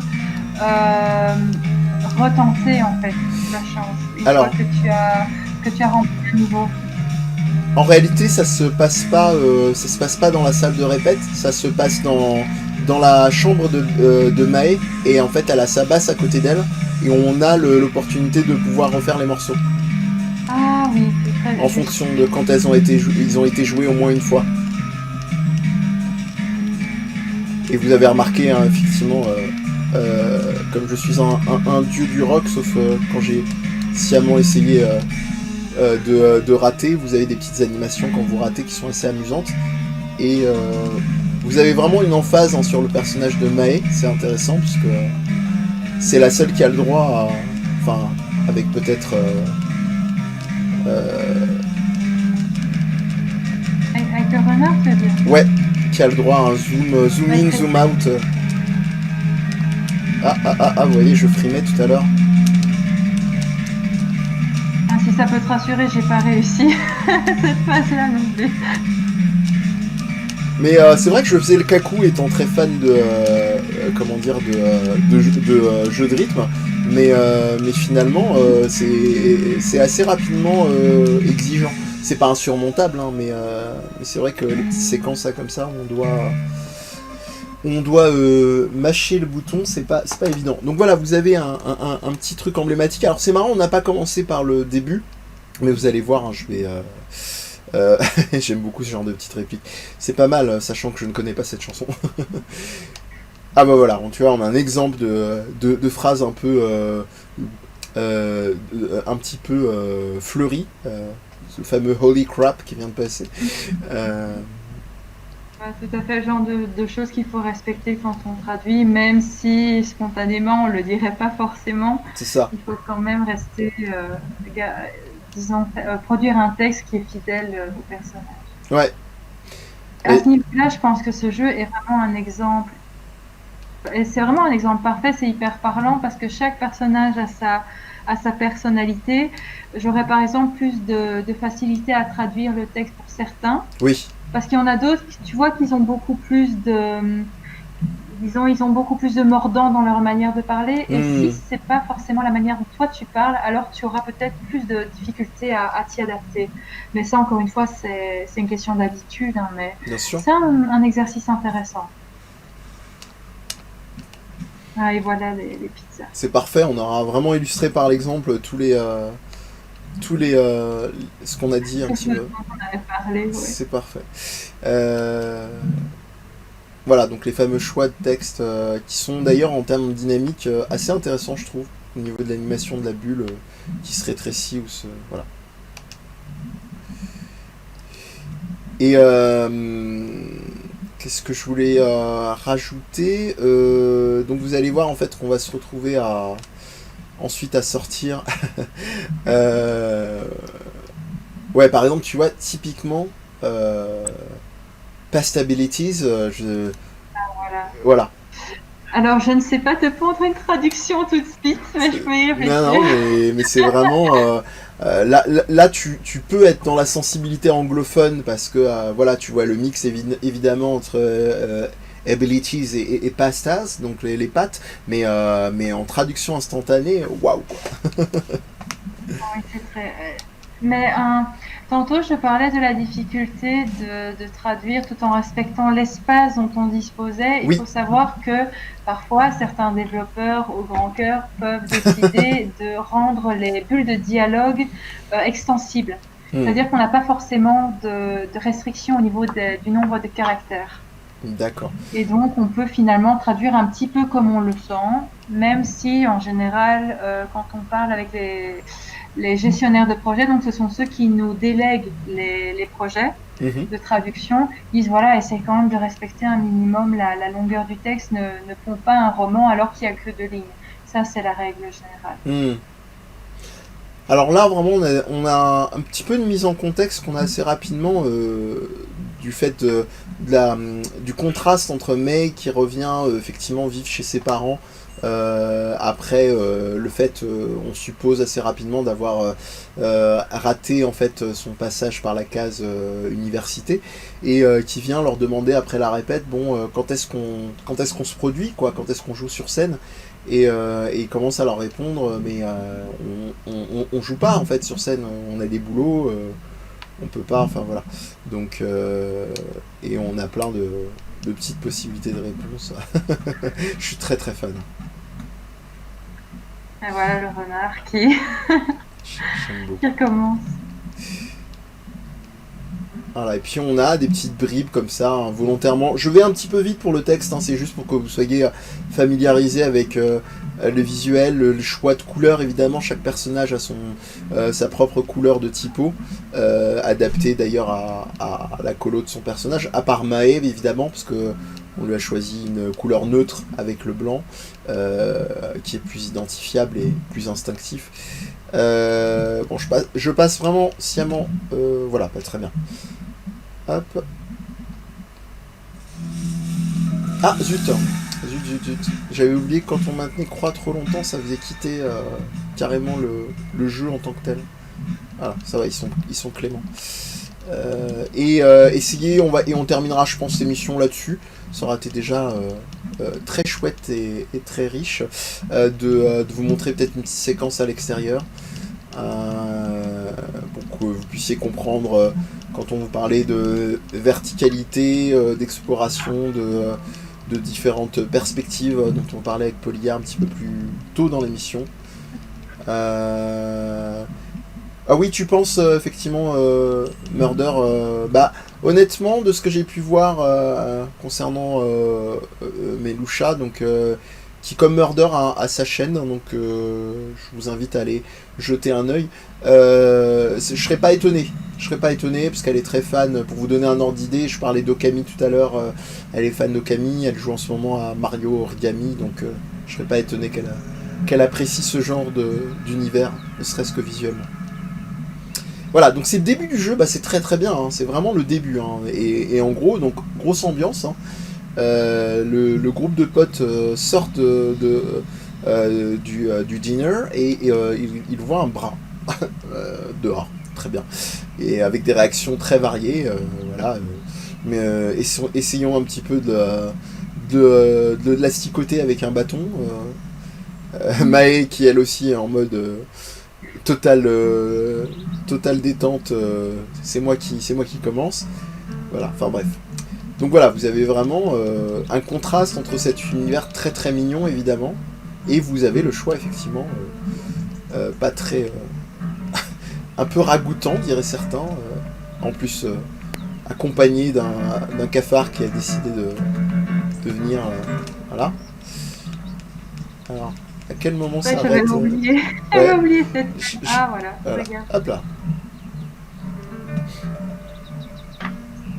Et vous remarquerez, c'est ça je trouve la force du jeu, c'est qu'il y a plein de petites propositions, mais jamais on rentre dans le dur. Alors ce sera peut-être un reproche pour certains et certaines, hein, mais jamais on rentre dans le détail du genre qui est exploré. Là vous voyez, pour avancer il faut asticoter le bras jusqu'à ce que vous voyez une marque sur le bras qui vous permet de faire avancer le script, mais ça devient pas pour autant un jeu d'enquête, quoi. Et donc on a vraiment tous ces petits éléments comme ça saupoudrés, voilà. Et donc la marée chaussée, comme on dit, de par chez nous arrive. En plus c'est synchro, au moment où la police arrive, je sais pas si ça s'entendra sur le live, mais j'ai la police qui passe pas très loin de ma rue. Alors, et essayez d'avoir la main donc sur l'exploration pour vous montrer un petit peu, on va y arriver. Bon, vous aurez fait toutes les séquences possibles sauf l'exploration normale. Donc vous voyez vraiment la variété quand même d'ambiance et de visuel que vous avez dans le jeu. C'est assez emblématique. J'espère que ça va pas trop vous piquer les yeux au niveau passage, skip de scènes textuelles. Alors, je t'avoue, j'ai pas encore assez le... Ah voilà, ça y est, enfin. J'ai pas encore assez le sound design mutationné dans les oreilles French Guy pour te dire. Donc voilà, vous avez ce fameux petit 1. Et puis vous avez, voilà, c'est compliqué, hein, vous verrez, pour les perspectives. Par exemple, là, d'arriver à comprendre que, effectivement, il faut... voilà, là c'est un changement de perspective, par exemple. Et il faut vraiment réaliser que pour le faire, il faut faire bas et saut, ou saut, pour vous retrouver sur l'autre perspective. Donc c'est tout bête, hein, les gens qui sont habitués, qui ont les codes du jeu de plateforme n'ont pas trop de mal, mais pour quelqu'un qui n'est pas forcément familier, c'est pas spécialement hyper évident.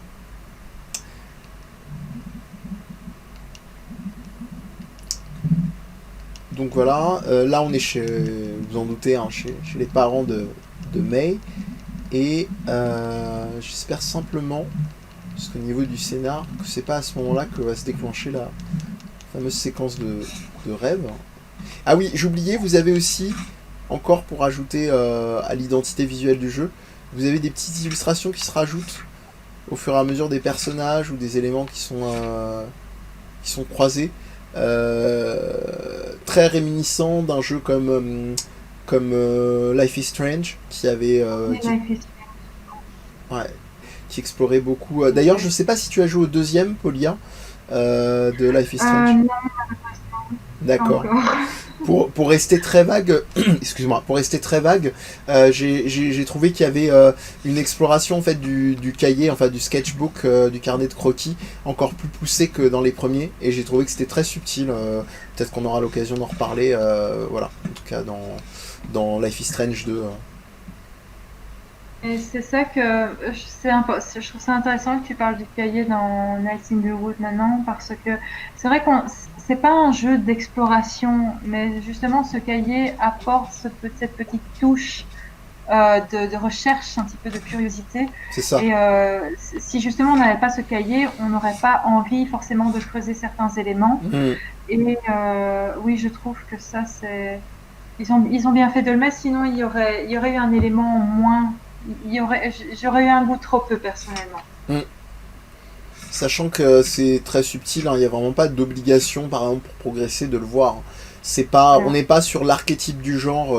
Bon, il y en avait eu d'autres modèles de ce type-là avant, mais on n'est pas sur un archétype comme Shenmue, pour ceux qui ont pu y jouer à l'époque, où vraiment le carnet, par moment, étant dans un jeu quand même plutôt d'enquête, action-enquête, devenait un peu un indispensable, quoi, pour s'y repérer. Là, c'est vraiment un bonus, je dirais, visuel. Et donc voilà, on va profiter pour se coucher. Et là, normalement, on devrait avoir une phase alors onirique. A priori, c'est là. J'ai un doute. Est-ce que c'est là ou est-ce que c'est plus tard? Non. Non, c'est plus tard. Ça m'arrange qu'on n'en ait pas parce que je préfère laisser les gens découvrir. À plus Murder, écoute, bon stream à toi. Et je vais probablement t'envoyer les viewers de par chez toi pour qu'ils puissent venir t'accompagner lorsque nous aurons terminé avec Pollyanna. Et French Guy Artist qui m'amusait aussi dans le chat, qui me disait un peu plus tôt que quand tu parlais de ton travail en tant que localisatrice, lui-même était en train de, en mode Inception, de traduire des textes en anglais. Donc cela fait près de 36 heures. Hop, on continue et ça va, on va terminer là-dessus, je pense, avec Polia. Voilà, vous avez aussi un petit élément de plus qui est l'accès à votre ordinateur internet, qui est buggé en diable pour rester francophone.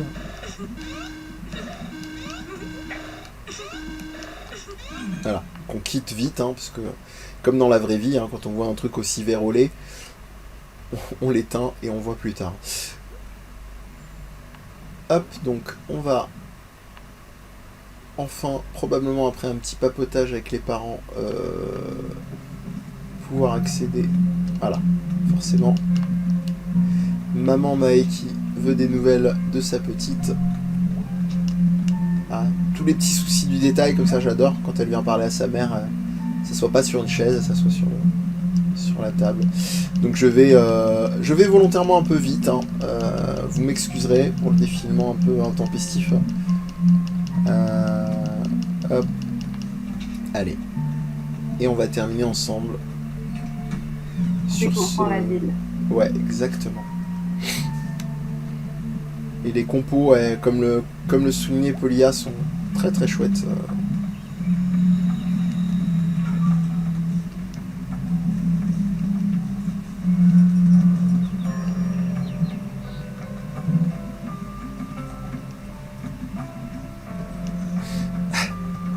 On a vraiment, voilà, tous ces personnages un peu atypiques, hein, ce voisin un peu intrusif qui est persuadé que le personnage de May est une bonne à rien. Enfin voilà. Mais je trouve ça vraiment magnifique la façon dont ils ont réussi à jongler entre cette ambiance, tu sais, couleur pastel très douce, un peu petite ville en périphérie, disons petit quartier en périphérie d'une grosse ville, ouais, où tu te sens en sécurité, où le joueur a finalement un sentiment de calme. Et après, tu as des phases où tu ne ressens que de l'angoisse et c'est vraiment des montagnes russes. Donc c'était C'est ça. Ouais. Maintenant, je revois le jeu parce que ça fait quand même un an et je crois une bonne année que j'y ai pas joué. Ouais. Je redécouvre des choses et c'est vrai que c'est beaucoup de nostalgie. C'est très chouette, hein. Moi aussi, ça faisait quelques mois que je n'y avais pas joué. Voilà, bon, on passe, hein. On va pas vous gâcher le plaisir d'explorer, simplement voilà, vous montrer que à un moment, vous avez possibilité vraiment d'aller, comme le chantait très bien Tina et Arena, d'aller plus haut. On a la référence qu'on mérite. Dans l'architecture, alors je vais essayer de vous trouver un petit point d'escalade et pas trop vous gâcher le plaisir. Voilà, on va essayer de faire ça ici. Et voilà, vous voyez, c'est vraiment des questions de perspective. Ah non, c'est vrai qu'on ne peut pas ici. Ouais, c'est ça, c'est barré là. Donc il faut trouver un point d'accès avec les câbles électriques. Je t'en prie, hein, si tu voulais dire Oui, quelque chose. normalement, on pouvait monter sur les câbles, mais c'est vrai que parfois, ça prend quand même un petit temps pour trouver toutes les plateformes Ouais, sur lesquelles on peut monter pour atteindre certains objectifs. Parce que vous verrez souvent que il y a des éléments dans le décor que vous devinez accessibles, mais de là à trouver le moyen d'y parvenir, c'est vraiment, c'est vraiment compliqué. Donc bah là je rien que peine. pour ça, je trouve que c'est intéressant. Là je peine un peu d'ailleurs. Je pense que ça doit se voir. Et vous avez aussi des petites subtilités. J'espère que je vais arriver à vous les montrer. Ah, je peine un peu parce que je crois que c'est pas fait pour. Ah oui, tu peux faire un double saut, c'est ça? Exactement, ouais, c'est-à-dire sur le même modèle, un peu de manière un peu différente, mais d'un Mario, on peut faire un triple, enfin pas un triple saut, mais le troisième saut d'affilée devient un peu plus. Je vous le montre là.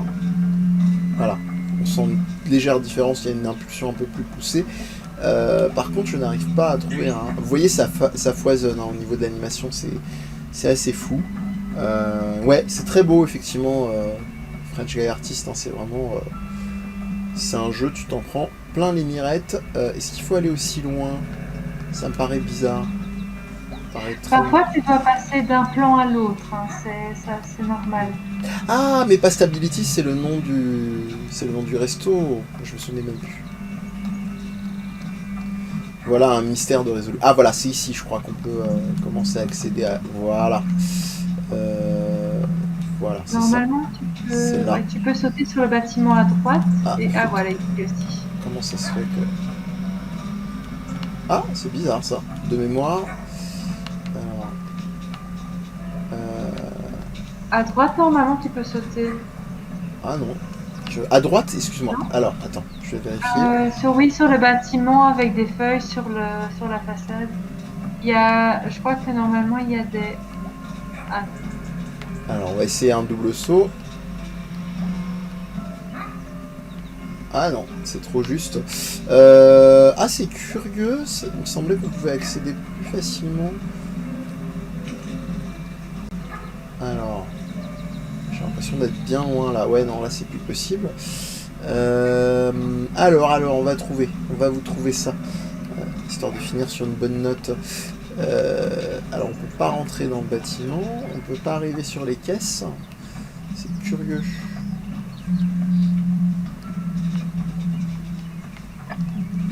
Est-ce que c'est pas ici?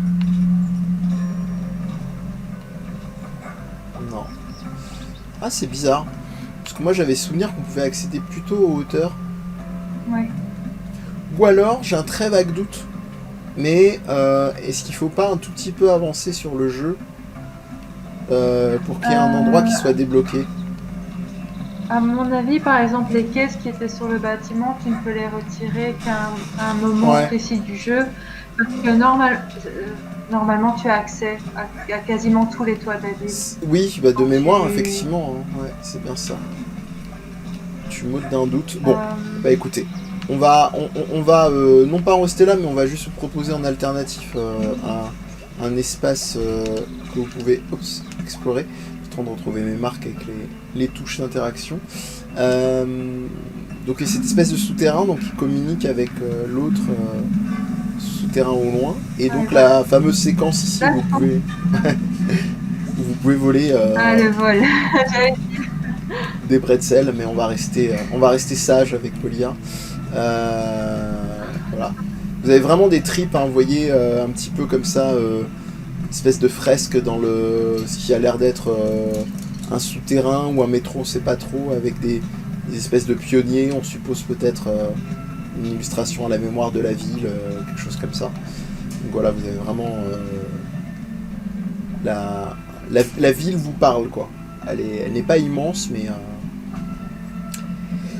et pour moi c'est oui, vas-y, je t'en prie, excuse-moi, vas-y. Non, je dirais que tout a un sens. En fait, chaque élément qui se trouve dans la ville, que ce soit une fresque ou autre, a sa raison d'être en fait dans le scénario. Ouais, tout à fait. Eh bien, on ne pourra pas, je suis navré pour cette petite note, mais en tout cas, quelque part, ça me ravit parce que ça permettra que vous exploriez par vous-même le jeu, évidemment. Donc c'est un petit peu tout le malheur qu'on vous souhaite. Je vais donc repasser sur l'écran qui va nous intéresser et rejoindre donc Polia pour conclure décemment cette émission. Et ben, je vais déjà te dire un grand merci pour avoir été avec nous sur cette émission. C'était très très chouette. Et puis de toute façon, comme on vous le disait, il y a des chances, jetez un œil, allez vous sensibiliser avec son travail entre temps, mais il y a des chances que je touche du bois, Polia soit de retour sur une émission, notamment entre autres sur la question de la localisation. Et puis voilà, je vais de nouveau remettre ton petit visuel pour que les gens sachent où est-ce qu'ils peuvent voir une partie de ton travail, en tout cas au niveau de ton travail d'artiste.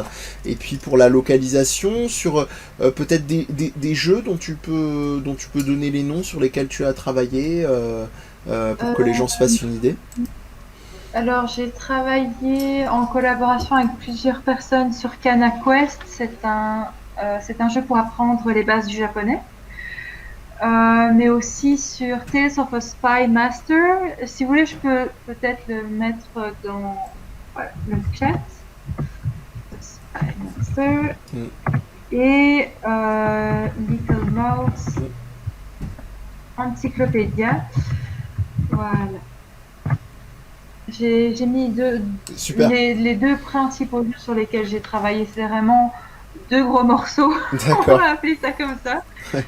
Donc, si vous voulez jeter un coup d'œil, généralement c'était en collaboration avec d'autres personnes. Donc, ça encore une fois, c'est une des difficultés du travail de localisateur, c'est qu'il faut harmoniser le travail, que ce soit au niveau du type d'écriture, qu'au niveau même du français, parce que par exemple moi je suis belge, si je travaille avec un français et que je commence à parler en 90 et en 70, voilà. On va pas s'en sortir. Ouais, non, moi c'est des trucs, de toute façon quand on aime un minimum les langues c'est génial, mais tu vois, y a ça, il y a les tantôt qui sont un peu moins présents aussi, moi j'adore, mais qui sont un peu moins présents, ou même tu vois des trucs qui sont pas forcément présents dans tous les coins de la France, le fameux, moi j'adore, mais je t'avoue, vivant à Paris, j'ai un peu fait mon deuil de ça, l'expression s'il vous plaît, tu vois, quand on te tend quelque chose, qu'on t'invite à t'avancer, c'est un truc qui est pas très fréquent, et je me souviens avec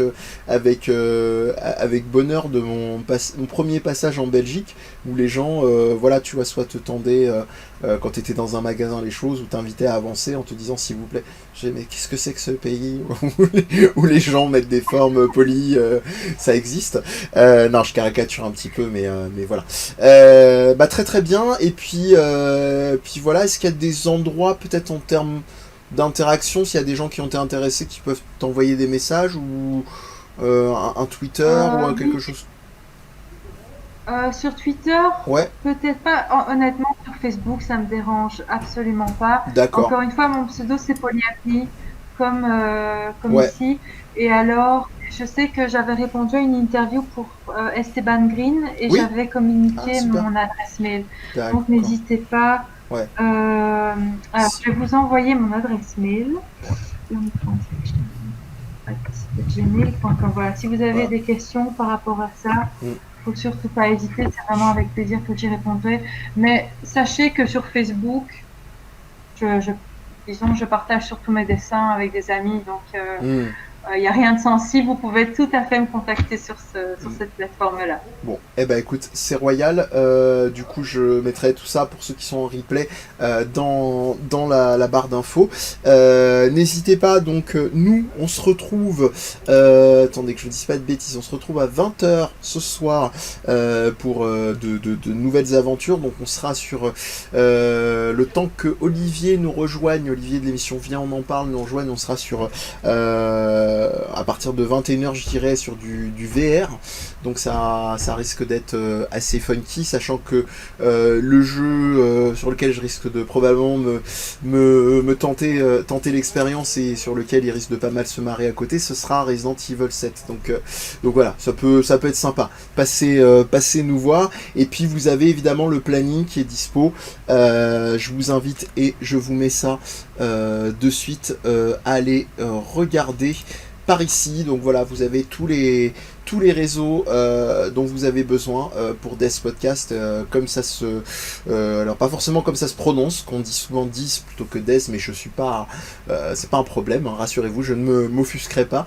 Vous nous trouvez sur Facebook, Twitter, Instagram, Twitch évidemment, vous y êtes. N'hésitez pas à partager tout ça, à vous abonner évidemment, à nous suivre sur Twitch si vous voulez être notifié des émissions, et puis sur les réseaux sociaux pour savoir quand arrive quoi ou qu'est-ce. À chaque fois je publie un petit calendrier, un petit planning avec l'heure des émissions. Voilà, il y a pas mal de choses sur la pop culture, sur les séries télé, parfois sur les animés, les mangas, les jeux vidéo. Voilà, on espère que vous joindrez à nous si cette émission vous a plu. Et toutes les émissions sont aussi en replay sur YouTube. Ça c'est pas mal quand soit on n'a pas eu l'occasion de venir ou qu'on a été frustré de devoir partir en cours de route. Et puis évidemment vous voyez en dessous toutes les canaux audio, parce que Death Podcast c'est effectivement en premier lieu des podcasts où vous pouvez retrouver nos émissions. Voilà, ce sera tout pour ce qui est de ce côté promo. On va s'arrêter là et puis on va vous souhaiter une bonne suite de journée pour ceux qui sont sur comment dire, les fuseaux horaires francophones, et on vous dit à bientôt. Ciao. Au revoir.